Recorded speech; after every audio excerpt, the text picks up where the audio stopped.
네, 이렇게 수도권에서 경로를 알 수 없는 산발적 감염이 이어지면서 방역 당국이 긴장하고 있는데요. 확산 차단을 위해서 정부가 오늘 저녁부터 헌팅 포차 등 코로나19 위험 시설 8개는 운영을 자제하라고 권고했습니다. 이 같은 고위험 시설을 이용할 때는 QR코드를 찍고 들어가는 전자출입 명부 제도도 오늘부터 운영이 됩니다. 어제부터 운영이 되고 있습니다. 현장 나가 있는 취재기자 연결합니다. 김지환 기자. 네, 서울 홍대거리에 나와 있습니다. 예, 헌팅 포차 주점 많은 곳인데요. 실제로 확진자가 나오기도 했었죠. 네, 그렇습니다. 제 뒤로 보이는 헌팅포차에서 지난달 감염자가 나왔습니다.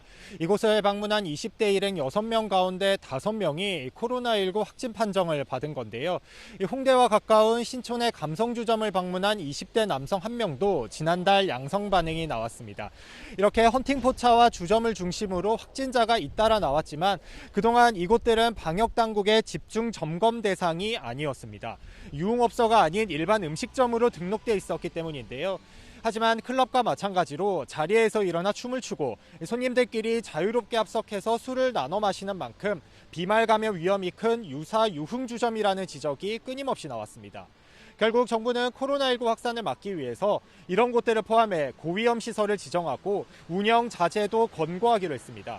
정부가 지정한 고위험 시설은 밀폐도, 밀집도 등 6개 지표에 따라 헌팅포차, 감성주점을 비롯해 유흥주점, 단란주점, 그리고 실내 운동시설 등 8곳입니다. 오늘 저녁 6시부터 적용되는데요. 이들 시설은 어쩔 수 없이 운영할 경우 반드시 방역수칙을 준수해야 합니다.